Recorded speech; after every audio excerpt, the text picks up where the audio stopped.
చేసుకోనా నా బంగారు తల్లి. బాగలేదని వేసుకోవడం లేదు.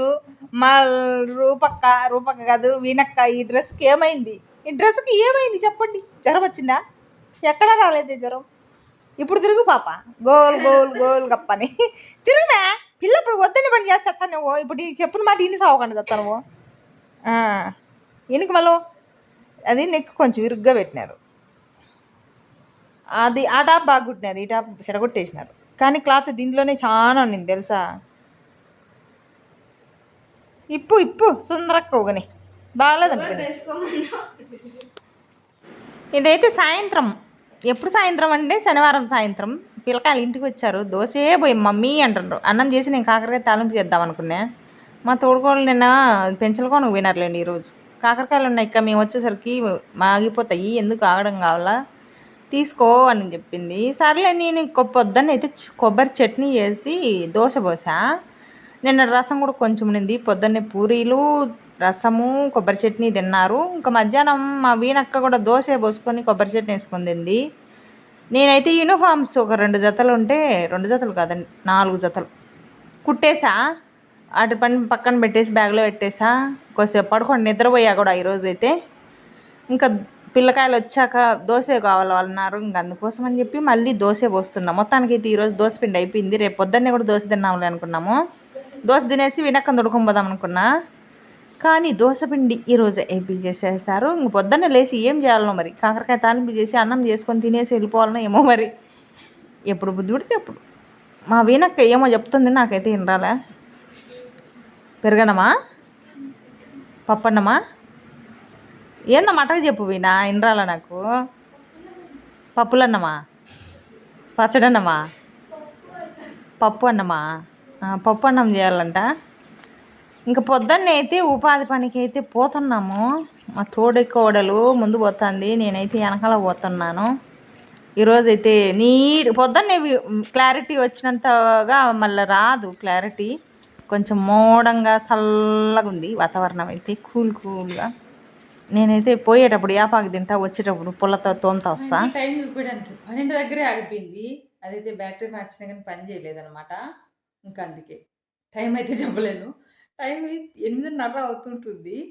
మా పిల్లకాయలు ఈరోజు మా తోడేలు ఏం చేసిందంటే, మా తోడేలు అంటే మా తోడుకాడలు నాకు స్లోలో అదే వచ్చేస్తాను తోడేలు అని. ఇది అనుకో ఏంది మా అక్క ఇట్లా అనేది అనుకుంటే ఫీల్ అవుతుంది. ఎప్పుడు అలవాట్లు పొరపాటు అన్నట్టు వచ్చేసిందిలేండి. పూలు చాలా వరకు వచ్చింది. రేపు తను గుడికి వెళ్తుందంట, పెంచలకోన. ఎస్, అక్కడికి వెళ్తున్నారు ఫ్యామిలీ 3 days స్టే చేసి వస్తారట. పూలు చాలా మా చెట్టుతోటి, ఇంకా మా యశోదన చెట్టుతోటి పెరకొచ్చింది చాలా. దగ్గర నాకు తెలిసి ఒక 5-6 మూరలు అయి ఉంటాయి. అవన్నీ సన్నజాజువులు కాబట్టి కొంచెం లేట్ అయింది, చాలా లేట్ అయింది. ఈరోజు పొద్దున్నే ఇంట్లో పనంతా చేసుకొని నేను 2 యూనిఫామ్లు అయితే కుట్టాను. మోడల్ స్కూల్‌వి కాలర్ పెట్టి కుట్టాల్సి వచ్చింది. కొంచెం లేట్ అయింది. కటింగ్ అయితే మొన్న చేశానండి. స్టిచ్చింగ్ ఓన్లీ ఈరోజు. మధ్యలో మనం ఫుడ్ తిని పడుకోవడం కూడా జరిగిందిలేండి. మా పిల్లలతోటి కొద్దిసేపు హ్యాపీగా గడపడం ఇవన్నీ జరిగాయి.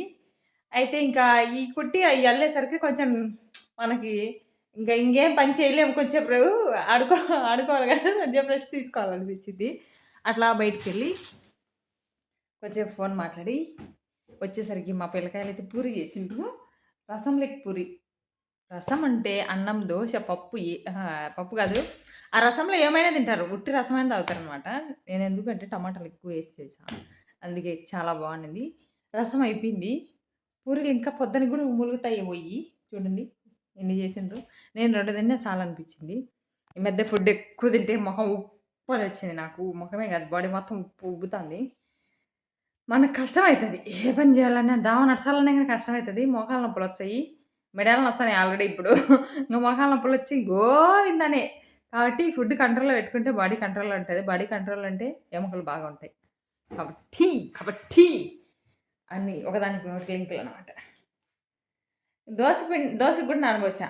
మా వీణక్క లడ్డు దోశ అంటే ఆ వీణక్కే కొట్టేసింది, మిక్సీ పెట్టేసింది. అన్నీ చేసేసి వెళ్ళిపోయిండ్రు. తినేసి ఆడ పెట్టేసిండ్రు. రసంలో పూరీలు కూడా నానబెట్టిండ్రు. నానబెట్టి నేనే తిన్నా, ఇంకేం తప్పదు కాబట్టి. ఎక్కడ బయట పెట్టి ఫ్రిడ్జ్లో పెట్టి ఏం లేవులే ఇంకా. పూరి బయట పెట్టా, దోసపిండి బయట పెట్టా, పులుసు నీళ్ళు పొద్దునకనేసి. మనం పోయి తొంగోళ్ళం. మా పిల్లకాయలు ముగ్గురు తొంగున్నారు. మనం పోయి వాళ్ళ మధ్యలో తొంగుంటామనమాట. హ్యాపీగా ఉంటది పిల్లకాయల కాడ. ఏదైనా బిడ్డలతో గడిపే అంత హ్యాపీ మూమెంట్ ఇంకేది రాదు నాకు తెలిసి. పిల్లలు పుట్టడం ఒక వరం. నాకైతే ఒక వరంలానే ఫీల్ అయితా.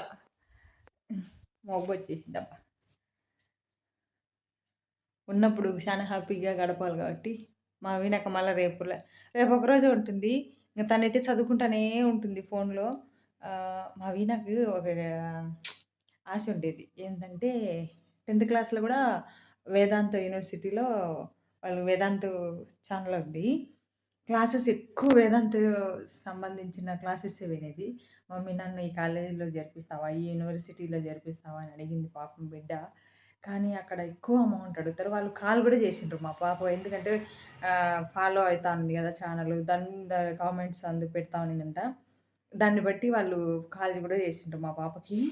జాయిన్ చేస్తారా అని జెప్పి. తర్వాత మొన్నటి వరకు గూడా వాట్సాప్‌లో వాళ్ళు మెసేజ్ పెట్టేవాళ్ళు. మనం అంత రేంజ్ కాదు. అంటే నేను పిల్లప్పటి నుంచే కాదు, మా పాప పిల్లప్పటి నుంచి, మా పిల్లలు పుట్టినప్పటి నుంచి ఆహ్, అన్ని స్థాయిలు దాటేసి వచ్చినదాన్నే. అంటే ఏ ఏ స్టేజ్ అయినా చూసొచ్చిందాన్నే నేను. నాకు తెలుసు డబ్బు విలువ తెలుసు. మనిషి విలువ తెలుసు. అన్నీ తెలిసి కాబట్టే కొంచెం నా పిల్లల కోసం దాచుకోవాలి ఏదైనా అని జెప్పి, నా పిల్లల కోసం యూజ్ అయితది లైఫ్‌లో.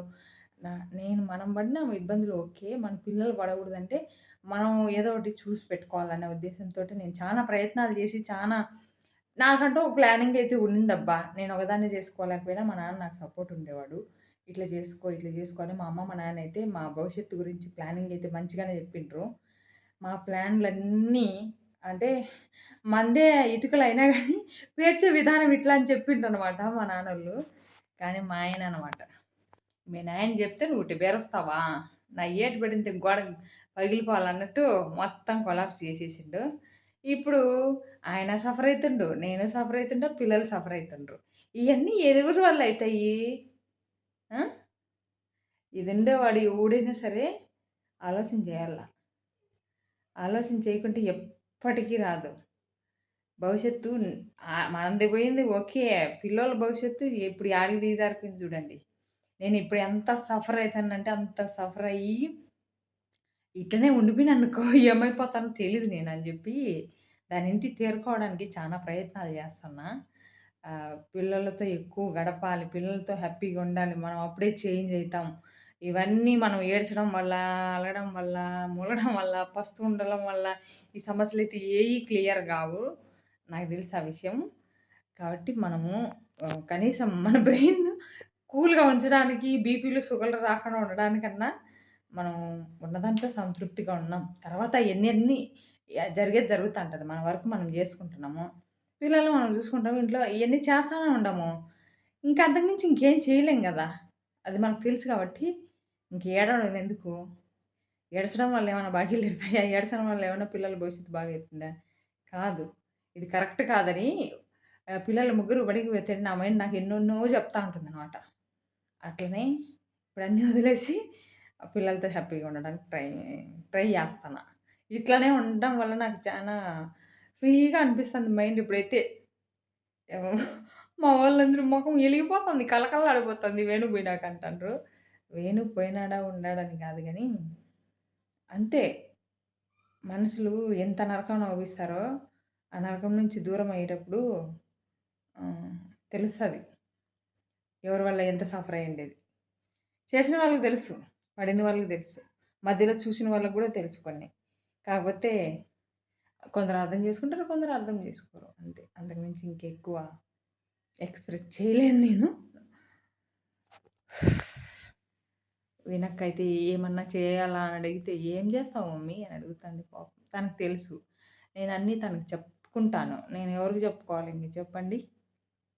కాబట్టి నాలో ఏ ఎమోషన్ ఉన్నా, ఏ బాధున్నా, నేనేం సఫర్ అయితాన్నా, అది ఏదైనా సరే ఆర్థిక ఇబ్బందైనా సరే తనకి తెలియాల. అప్పుడే తను లైఫ్‌లో మా అమ్మ పడిన సఫరింగ్స్ నేను రాకూడదంటే ఏం చేయాలనేది తను ఆలోచించగలుగుతదన్నట్టు తనకి చెప్పకూడదు ఇవన్నీ డిస్టర్బెన్స్ అయితాయని నేను అనుకుంటా ఒక్కొక్కసారి.